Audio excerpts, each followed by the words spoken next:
एक डिबेट सही मायने में सही रूप में आगे बढ़ रहा है, पर ये दोनों ही पार्टियों के साथ दिक्कत यही है कि ये एक्सेस बोलना जानते हैं, सुनना कम चाहते हैं। आपने बहुत अच्छी बात एक कही कि भारतीय जनता पार्टी ने गिना दिया, ये बात बिल्कुल सत्य है कि यमुना एक्सप्रेसवे जब हमने बनाया, हमने उसका प्रचार प्रसार लगता है भारतीय जनता पार्टी और समाजवादी पार्टी की तरह नहीं कर पाया। अमिताभ जी, मैं बहुत क्लियर पिक्चर आपके सामने रख रहा हूं। आदरणीय बहन कुमारी मायावती जी की नियत प्रचार प्रसार में हमारा कम बिल्कुल रहता है, लेकिन हमारी जनता हित में, जनहित के जो भी प्रोग्राम्स होते हैं उसको प्रचार प्रसार भले ना हो पर नियत बिल्कुल साफ होता है। यही वजह है कि आदरणीय बहन कुमारी मायावती जी ने जब यमुना एक्सप्रेसवे बनाया, और मैं देखिए क्रिटिसिज्म से ज्यादा इस बात की खुशी जाहिर करता हूं कि कम से कम बहुजन समाज पार्टी के उस विकास की राह के तर्ज पर माननीय अखिलेश यादव जी, माननीय योगी आदित्यनाथ जी, आगरा एक्सप्रेसवे, पूर्वांचल एक्सप्रेसवे और भी प्रोजेक्ट जो बनते हैं, ये बिल्कुल सत्य है कि ये जरूरी नहीं कि वो 5 साल में पूरे कर लिए जाए।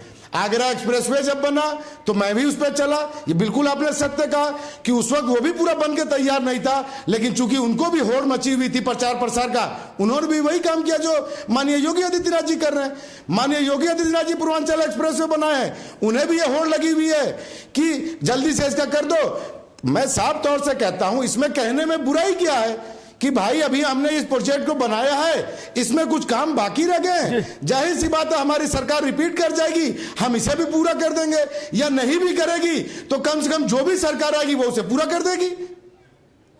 ठीक बात, फैजान ने ठीक बात। क्या भारतीय जनता पार्टी जितने प्रोजेक्ट लॉन्च किए है सब कंप्लीट कर दिए? ठीक बात। भारतीय जनता पार्टी की सरकार नहीं आएगी। प्रियंका गुप्ता, हमने जब तो मकान बनवाया, ठीक है फैजान भाई, हमने जब मकान बनवाया तो उसमें बहुत सारा काम बाकी था, इंटीरियर का तो बेसिक सभी काम बाकी था, लेकिन हमने गृह प्रवेश कर दिया, लड्डू बांट दिए हवन करा के।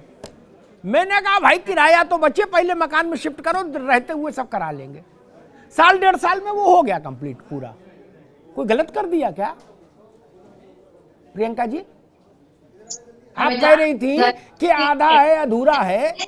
हाँ जी, और इनको अच्छी तरह बता दी। यहाँ पर आनंद जी बैठे हुए हैं, ये बता रहे थे कि भ्रष्टाचार की बातें कर रहे थे पिछली सरकारों के। अरे तो ये इतने लाचार क्यों हैं? कोई कार्यवाही अब तक कर नहीं पाए, कोई ठोस कार्यवाही दिखी क्या आपको? अमिताभ जी आप भी देख रहे हैं, 4.5 साल से ये हवाई फायरिंग कर रहे हैं, यहाँ बैठ के ये बातें कर रहे हैं, ये बड़ी बड़ी बातें आज फिर ले आए हैं। ये वही बातें जो आज से पहले ये करके सत्ता में आए थे। आप देखिए कांग्रेस को कोस कर ये पूरे 4.5 साल जो है इन्होंने, चाहे जो आप देखिए उत्तर प्रदेश में हो तब भी कांग्रेस को कोसा, चाहे वो पेट्रोल के दाम बढ़े तो कांग्रेस को कोसो, महंगाई हो तो कांग्रेस को कोसो, और पुरानी सरकारों को कोसो। इसके अलावा इनके पास कुछ है बताने के लिए? आप बताइए। आप इतने असमर्थ है कि आप एक जो भ्रष्टाचार सरकारों में उसको भी उजागर ना कर पा रहे। और बातें बड़ी बड़ी कि हम 56 इंच का है, ये दूसरों की कमियां तो निकाल लेंगे, पर ये बताइए जब जो आपके जो गृह राज्य मंत्री है जिनके बेटे के ऊपर किसानों की हत्या का आरोप है, वो अमित शाह के साथ मंच शेयर कर रहे हैं, तो क्या उसमें शर्म नहीं आती है? ठीक है प्रियंका, ठीक है आनंद आएंगे आपके पास, आनंद आएंगे। अभी रुके फैजान खान को कहीं जाना है, एक सवाल मैं उनसे और ले लूं जल्दी से। ठीक है, प्रियंका ने जो बात कही उस पर मैं एक बात कहूंगा, कांग्रेस के मित्रों को एक बिना मांगी सलाह दूंगा, वक्त आदमी को वक्त देखकर चलना चाहिए। कांग्रेस को अभी विनम्र रहना चाहिए, मजबूत हो जाए तो तीखे तेवर जमेंगे, सूट करेंगे। अभी थोड़ा मामला ढीला है, थोड़ा पहले पार्टी खा पी ले, मजबूत हो जाए, थोड़ा पोषण हो जाए पार्टी का। अभी मामला कुपोषण का है, कुपोषण का, अभी बड़ी बड़ी बात ठीक नहीं, थोड़ा मजबूत हो जाओ, उत्तर प्रदेश में कुछ चमत्कार दिख जाए, फिर अच्छा लगेगा, जनता उसको रिस्पॉन्ड करेगी। फैजान, मेरा वही सवाल, उत्तर प्रदेश में इतने पूर्व मुख्यमंत्री सक्रिय राजनीतिक जीवन जी रहे हैं, लेकिन आपस में संपर्क में नहीं रहते कोई, क्यों? कहीं किसी में नागफनी है क्या? क्या समस्या, क्या है संपर्क में? लोकाचार भी नहीं है। बात आपने ये प्रियंका जी ने कांग्रेस की जी नहीं जी देखिए अमिताभ जी जैसे प्रवक्ता कांग्रेस के अभी बोली हैं कि ये बड़ी बड़ी बातें की हैं। मैं इनसे ये सवाल पूछता हूं कि आप दूसरों से सवाल तो पूछ लेते हैं, मैं पूछता हूं क्या जो जितने घोषणाएं आप भी कर रहे हैं फर्जी और झूठ जनता के सामने रख रही हैं माननीय प्रियंका गांधी जी, जब महिला पे आप बात कर रही हैं 40% देने की। अमिताभ जी आप बड़े पत्रकार हैं, आपको शायद इल्म सबसे ज्यादा इस बात का और हिस्ट्री भी हम लोग आप ही से सीखते हैं। ये बताइए जब यूपीए की सरकार थी तो 33% महिला रिजर्वेशन बिल क्या ये पास करवा लिए और 40% जो उत्तर प्रदेश में महिलाओं को सीट देने की घोषणा कर रहे हैं, क्या पंजाब में राजस्थान में तो वहां पे लागू कर लिए। देखिए ये सब बातें जनता बखूबी समझती है अमिताभ जी कि कौन सी पार्टी क्या झूठे वादे कर रहे हैं। इसलिए शायद अमिताभ जी वो पार्टियों के घोषणाएं पे नहीं जाती हैं। जिस तरह से भारतीय जनता पार्टी ने गन्ना मूल्य किसानों का दोगुना करने की बात कही, आय दोगुनी की बात कही, और गन्ना किसान मूल्य आप देख सकते हैं 25 रुपया बढ़ा और 25 रुपया उसके एडवर्टाइजमेंट में खर्च हो गया। क्या मिला गन्ना किसानों को? आदरणीय बहन कुमारी मायावती जी ने अपने वक्त में 125 से 250 कर दिया। तो नियत देखी जाती है, घोषणाएं नहीं देखी जाती हैं। घोषणाएं सिर्फ झूठा वादा करके आप नहीं जनता को बेवकूफ बना सकते, एक बार बना सकते हैं, बार बार आप नहीं बना सकते। ठीक बात प्रियंका आप अपना जवाब दीजिएगा, लेकिन एक बात मैं कह दूं, जो बात ये फैजान कह रहे थे ना उससे मैं सहमत हूं और मैं उसको थोड़ा और खोल दूं। आप पंजाब में, राजस्थान में, मध्य प्रदेश में, छत्तीसगढ़ में 40% टिकट नहीं देंगे किसी सूरत में महिला को। उत्तर प्रदेश में तो आप 80% भी दे दो, क्या दिक्कत है। यूपी में जो स्थिति है पार्टी की, उसमें महिला को दो चाहे पुरुष को दो, किसी को दे दो, बताओ। नहीं, लेकिन आप पंजाब में जहां आप सरकार के लिए लड़ रहे हैं, राजस्थान में वहां नहीं देंगे, तो फिर कैसे भरोसा होगा प्रियंका? देखिए मैं सिर्फ इतना कहना चाह रही हूँ कि अगर महिलाएं आगे बढ़ती हैं तो इसमें आपत्ति क्या है। तो मध्य प्रदेश में भी बढ़ेंगी, ये सवाल है। उत्तराखंड में बढ़ेंगी, बगल का राज्य है, वहां 40% बढ़ेंगी।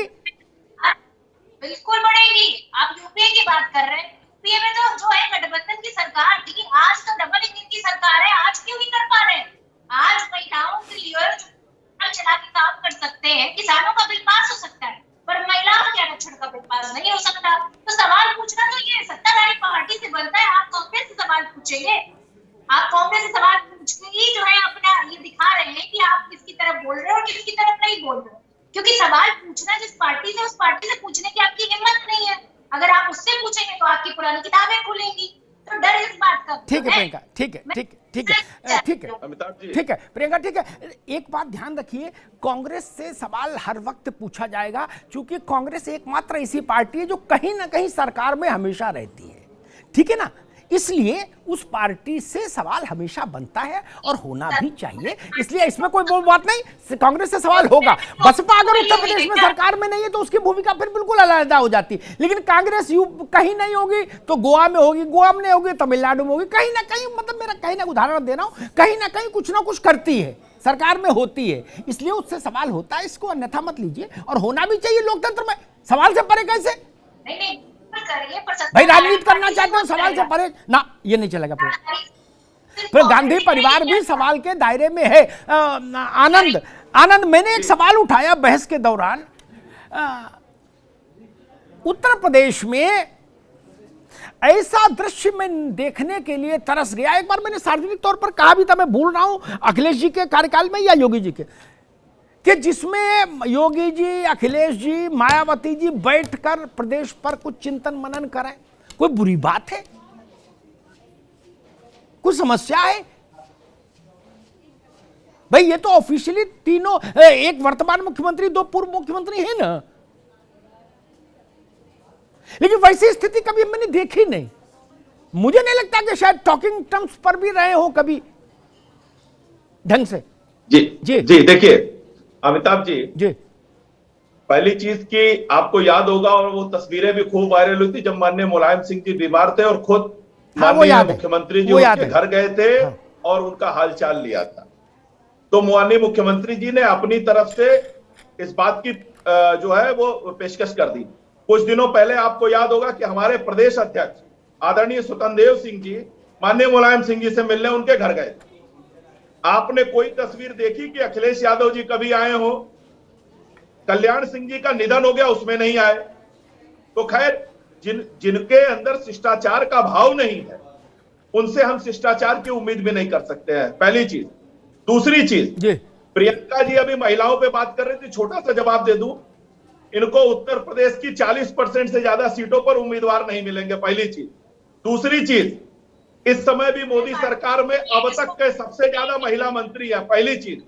तीसरी चीज, 42 महिला सांसद इस समय भारतीय जनता पार्टी की है, और ये लोग, इनके यहां महिला मतलब प्रियंका गांधी, युवा मतलब राहुल गांधी, यही होता है। नहीं, अब युवा कहाँ है राहुल गांधी भाई? अब तो उम्र हो गई, अब कहाँ युवा है? जनता इनकी हकीकत को समझ चुकी है। हाँ। जिस दिन महिला रिजर्वेशन की बात इन्होंने की, अभी तो उस दिन में प्रेस कॉन्फ्रेंस में 3 लोग थे, 3 महिलाएं तो और तीनों अलग अलग विषयों का प्रतिनिधित्व कर रही थी।